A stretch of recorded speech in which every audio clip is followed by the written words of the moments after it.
এমন একটা মিষ্টি রেসিপি শেয়ার করব যেটা বানানো তো খুবই সোজা, আর ঘরে থাকা উপকরণ যেমন আটা দিয়ে এই মিষ্টিটা আমি আজকে বানাবো। মিষ্টিটা কিন্তু খুব কম সময়ে তৈরি করে নেওয়া যাবে, আর এটা বানানো যেমন সোজা আর খেতে কিন্তু দুর্দান্ত এর স্বাদ। বন্ধুরা, শুধু আটা দিয়ে যে এত সুন্দর মিষ্টি বানানো যায় না দেখলে বিশ্বাসই করবেন না। চ্যানেলে নতুন বন্ধু হয়ে থাকলে অবশ্যই সাবস্ক্রাইব করে রাখবেন, আর পাশে থাকা বেল আইকন ঘন্টিটাও টাচ করে রাখবেন, তাতে করে আমার ছাড়া রেসিপি ভিডিও সবার আগে আপনি প্রথমে দেখতে পারবেন। আর বন্ধুরা, মালার রান্নাবান্না মানেই কিন্তু সহজ আর নতুন রান্নাবান্না। তো সবার প্রথমে বন্ধুরা আমি এখানে একটা কড়াই নিয়েছি, গ্যাসের ফ্লেমটাকে অন করে দিতে হবে। তারপরে আমি কড়ার মধ্যে দিয়ে দেবো 2 চা চামচ ঘি।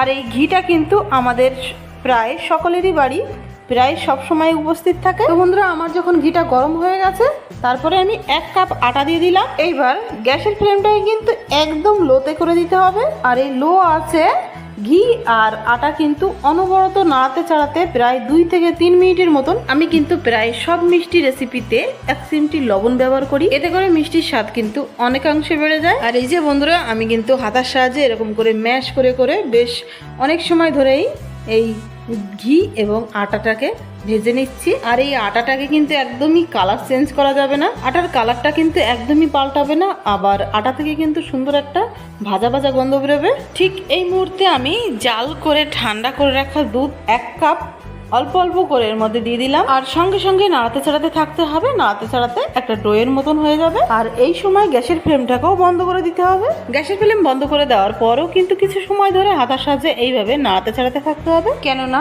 এখন তো ডোটা খুবই গরম, সেই কারণে এই ডোটাকে অন্য একটি পাত্রে নামিয়ে রাখতে হবে। আর ডোটা যখন একটু ঠান্ডা হয়ে যাবে তখন 2 হাতের তালুতে একটু ঘি লাগিয়ে ডোটাকে ভালো করে ম্যাশ করে করে আরেকবার মেখে নিতে হবে। ডোটা কিছু সময় ধরে মাখার পরে এর উপরে দিয়ে দেবো 1/4 টিস্পুন বেকিং সোডা। বেকিং সোডার উপরে 1 চামচের মতন জল দিয়ে দেবো, এতে করে বেকিং সোডা কিন্তু অ্যাক্টিভ হয়ে যাবে। এই বেকিং সোডার পরে জল দেওয়া হয়ে গেলে আরও একবার এই ডোটাকে একটু মেখে নিতে হবে, তাতে করে বেকিং মিশ্রিত জল ডোয়ের মধ্যে সব জায়গায় সমানভাবে মিশে যাবে। এই কাজটি করার পরে সঙ্গে সঙ্গে একটা বেলন এবং বেলনি নিয়ে নিতে হবে।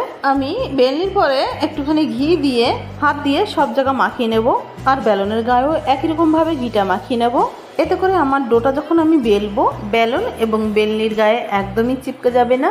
আমি এই ডোটাকে চৌকো শেপে বেলে নিয়েছি, তারপরে চারি সাইডটা কেটে একটু সমান করে নিলাম। আর এই রুটির মাঝখান দিয়ে 2 বার করে কেটে নিয়েছি, তারপরে মাঝ বরাবর আর একবার করে কেটে নিলাম। তারপর আমি এই চৌকো শেপগুলো আর একবার মাঝ বরাবর কেটে দিচ্ছি, তাহলে এটা হয়ে গেল ত্রিকোণ আকারের একটা শেপ। আর এই রুটিটা কিন্তু বেলে পাতলা করলে হবে না, এইরকম মোটা করতে হবে। আর বন্ধুরা, আমি কিন্তু এই মিষ্টির জন্য আলাদা করে কোনো শিরা বানাবো না। এই শিরাটা কিন্তু আমার কালকের গোলাপ জামুনের শিরা, যে রেসিপিটা আমি কালকে শেয়ার করেছিলাম। গোলাপ জামগুলো তো খাওয়া হয়ে গেছে, শিরাটা বেঁচে ছিল, সেই কারণে আজ আমি এই মিষ্টিটা আবার তৈরি করলাম। আর এই মিষ্টিটার জন্য গোলাপ জামের যেরকম শিরা হয় ওই রকমই শিরা বানাতে হবে। বন্ধুরা, আমি কড়াইতে কিছুটা পরিমাণ তেল দিয়েছি, আর তেলটা গরম হলেই কিন্তু আমি একে একে এই মিষ্টির শেপগুলো এই তেলের মধ্যে দিয়ে দিচ্ছি। আমার একবারে কড়াইতে যতগুলো দেওয়া সম্ভব আমি ততগুলোই দিয়েছি, কারণ একটু ফাঁকা রাখতে হবে, তাতে করে নাড়াতে চাড়াতে সুবিধা হবে। আর এই মিষ্টির শেপগুলো তেলের মধ্যে ছাড়ার পরই দেখা যাবে একদম এইগুলো বেশ ফুলে উঠেছে। 2 পিঠ এরকম সোনালি সোনালি কালার করে ভেজে নিতে হবে। গ্যাসের ফ্লেম লো টু মিডিয়ামের মধ্যে রাখতে হবে, তাতে ভিতর অবধি সুন্দর ভাজা হবে। আর এই মিষ্টিগুলো তেল থেকে তুলেই কিন্তু সঙ্গে সঙ্গে শিরার মধ্যে ছেড়ে দিতে হবে, আর এই গরম গরম অবস্থায় ঢেকে রাখতে হবে 10 মিনিট। একই রকম ভাবে সবকটি মিষ্টি ভেজে নিতে হবে এবং শিরার মধ্যে ছেড়ে দিতে হবে। বন্ধুরা, আমার এখানে শিরার পরিমাণটা একটু কম, তার জন্য আমি হাতার সাহায্যে রসটাকে একটু তুলে তুলে মিষ্টির উপর দিয়ে দিচ্ছি।